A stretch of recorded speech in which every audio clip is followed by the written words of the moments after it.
Now we will discuss molecular diagnosis. तो genetic engineering को हम लोग कैसे मॉलिक्यूलर डायग्नोसिस में किसी डिजीज की डायग्नोसिस में यूज कर सकते हैं, इसी के बारे में हम लोग डिस्कस करेंगे। तो जैसा कि हम जानते हैं, किसी भी डिजीज के इफेक्टिव ट्रीटमेंट के लिए ज़रूरी है कि हम उसकी अर्ली डायग्नोसिस कर सकें, जल्दी डायग्नोसिस कर सकें और उसकी पैथोफिजियोलॉजी को समझ सकें कि कैसे डिजीज डेवलप हो रही है, कैसे बीमारी फिजियोलॉजिकल बॉडी में चेंज हो रहा है, किस तरह से क्या हो रहा है, क्या डेवलपमेंट है, पूरी पैथोलॉजी उसकी हम लोग समझ सकें। तभी हम उस डिजीज के बारे में सही जानकारी कर पाएंगे और उसका ट्रीटमेंट कर पाएंगे। तो जो कन्वेंशनल मेथड है हमारे यहाँ, जो डायग्नोस्टिक मेथड है, उसमें क्या होता है, सीरम, ब्लड सीरम और यूरिन की एनालिसिस होती है। तो इसमें क्या होता है कि बहुत तुरंत हम बीमारी के बारे में पता नहीं कर पाते हैं।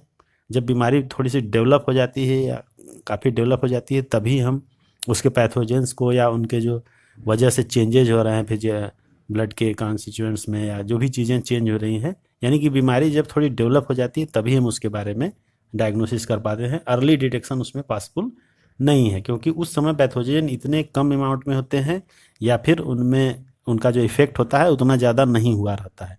तो फिर उनको डिटेक्ट करना इस मेथड से, कन्वेंशनल मेथड से मुश्किल हो जाता है। तो इसके लिए फिर हम लोग यूज करते हैं recombinant DNA technology, polymerase chain reaction PCR और एंजाइम लिंक्ड इम्यूनो सार्बेंट एसे, जिसको हम लोग एलाइजा टेस्ट बोलते हैं। तो 3 मेथड हैं जिससे कि हम लोग अर्ली डिटेक्शन कर सकते हैं डिजीज का। और अर्ली डिटेक्शन का मतलब उस समय जो पैथोजन है उनका कंसंट्रेशन लो होता है, और जनरली जो कन्वेंशनल मेथड है उसमें हम लोग जब पैथोजन का कंसंट्रेशन हाई होता है तब जा करके हम लोग उसको डिटेक्ट कर पाते हैं। जैसे किसी को मलेरिया है और मलेरिया की वजह से जो ब्लड में आरबीसी का डिस्ट्रक्शन हो रहा है वो बहुत कम होगा, तो फिर उसको जजमेंट करना मुश्किल हो जाता है। लेकिन जब रप्चर आरबीसी का काफ़ी ज़्यादा हो चुका होता है तब वो ब्लड में हम लोग उसको स्लाइड में देख पाते हैं। तो उन्हीं सब मेथड्स को हम लोग कन्वेंशन मेथड से, चूँकि संभव नहीं है कि हम लोग जल्दी डायग्नोस कर सकें, तो इसके लिए कुछ अर्ली डिटेक्शन मेथड्स हैं जिनको कि हम लोग यहाँ स्टडी करेंगे। तो इसमें जो फर्स्ट है वो है recombinant DNA technology. Second PCR है। पीसीआर में जो न्यूक्लिक एसिड है किसी भी पैथोजन का, उसको हम लोग एम्प्लीफिकेशन करते हैं उसका। और थर्ड है एलाइजा टेस्ट। तो रिकम्बिनेंट डीएनए टेक्नोलॉजी के बारे में आप जानते हैं कि किसी भी जो पैथोजन है उसका डीएनए की पूरी हम लोग उसमें जोड़ घटाव करके या इंजीनियरिंग करके उसको हम लोग स्टडी करते हैं। पीसीआर के बारे में आप हम लोग स्टडी कर सकते हैं कि कोई भी न्यूक्लिक एसिड है उसका हम लोग पहले एम्प्लीफिकेशन करते हैं। जब उसका एम्प्लीफिकेशन हो जाता है तब उसको हम लोग फिर डिफरेंट मेथड से डिटेक्ट करते हैं। एलाइजा टेस्ट के बारे में आप जानते होंगे, आजकल जो मार्केट में कार्ड टेस्ट होता है, मलेरिया है, डेंगू है, या फिर आपके टाइफाइड के भी इवन टेस्ट होते हैं, और भी एचआईवी के टेस्ट होते हैं। बहुत सारे ऐसे टेस्ट हैं जो कि आपके टेस्ट किए जाते हैं कार्ड से, तो वो एलाइजा टेस्ट ही होता है। तो उसमें जो मेन प्रिंसिपल है वो है एंटीजन एंटीबॉडी रिएक्शन। तो जो जो पैथोजन होता है वो एक तरह से एंटीजन के तरह काम करता है। तो अगर उसके अगेंस्ट हम एंटीबॉडी कार्ड में मौजूद है तो जैसे ही हम ब्लड को, सीरम को उसमें डालेंगे तो वो डिटेक्ट करेगा।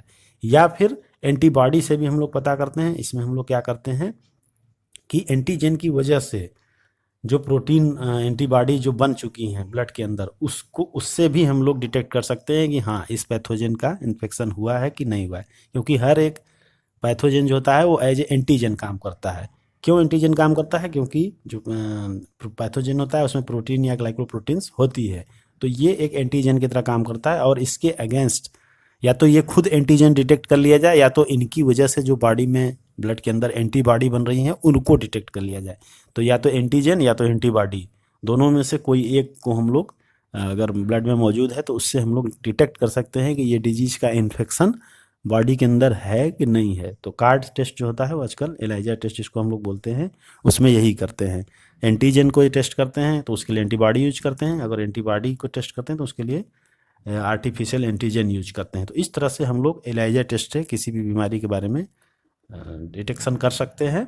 मार्केट में आजकल बहुत अवेलेबल है, इसमें बहुत इजीली टेस्ट हो जाता है। तो बाकी रिकम्बिनेंट डीएनए टेक्नोलॉजी में हम लोग कैसे करते हैं तो इसके बारे में थोड़ा सा हम लोग देखते हैं। तो इसके लिए हम लोग सबसे पहले पीसीआर के बारे में थोड़ा सा डिस्कस कर लेते हैं। पीसीआर और रिकम्बिनेंट डीएनए टेक्नोलॉजी लगभग एक थोड़ा सा मिलता जुलता ही चीज़ है। पीसीआर में हम लोग आजकल आप सुने होंगे कि जो कोरोना का जांच हो रहा है वो आरटी पीसीआर के थ्रू हो रहा है। तो होता क्या है इसमें, आरटी वर्ड क्यों आया है? क्योंकि जो हमारा वायरस है, ये कोरोना वायरस है, ये आरएनए वायरस है।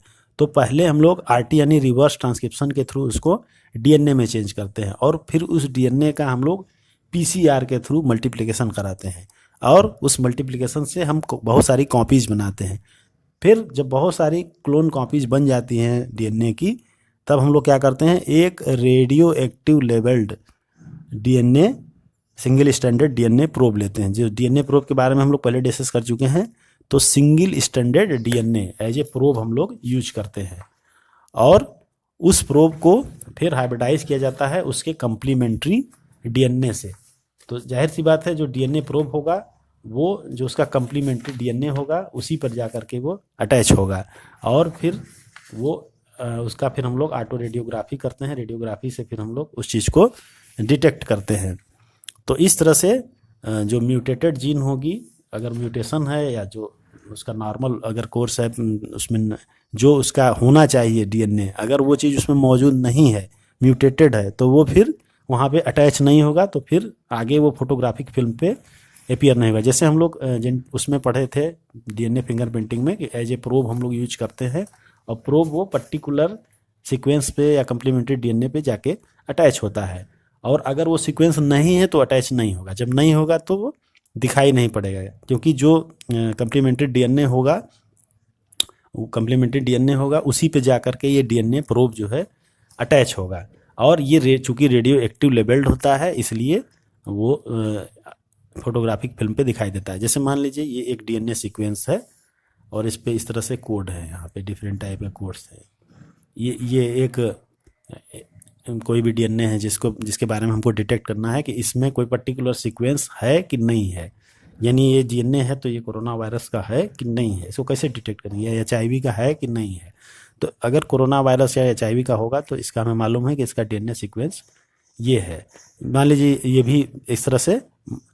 फिर हम एक डीएनए प्रोब यूज करेंगे, दूसरा एक डीएनए यूज करेंगे जो कि रेडियो एक्टिव लेबल्ड होगा। उसमें जो कुछ न्यूक्लियोटाइड होंगे वो क्या होंगे, मॉलिक्यूल होंगे, वो रेडियो एक्टिव होंगे। तो ये पर्टिकुलर उसी सीक्वेंस पे जाके जुड़ेगा जहाँ उसका कम्प्लीमेंट्री सीक्वेंस मौजूद होगा। तो इससे अगर वो कम्प्लीमेंट्री सीक्वेंस इसमें मौजूद है तो उस पॉइंट पर ये जाके अटैच हो जाएगा। फिर हम जब रेडियोग्राफिक फिल्म पर इसको हम लोग देखेंगे, एक्सरे फिल्म पे देखेंगे, तो ये डिटेक्ट होता है। अगर ये सीक्वेंस पर्टिकुलर सीक्वेंस इस डीएनए में नहीं है, मौजूद नहीं है, तो क्या होगा, ये अटैच ही नहीं होगा। तो फिर जब अटैच नहीं होगा, मान लीजिए इस जीन में म्यूटेशन हो चुका है, इसमें चेंजिंग हो चुकी है इस जीन के अंदर, तो ये फिर ये अटैच नहीं होगा इसके। तो इसका मतलब अटैच नहीं हो रहा है, फिल्म पे नहीं प्रेजेंट हो रहा है, इसका मतलब कुछ डिफेक्ट इसमें है। तो कई मेथड हैं इसमें। अब जैसे कि पीसीआर में आजकल हम लोग कोरोना जांच में भी करते हैं, तो इसमें भी लगभग यही मेथड होता है। तो उसमें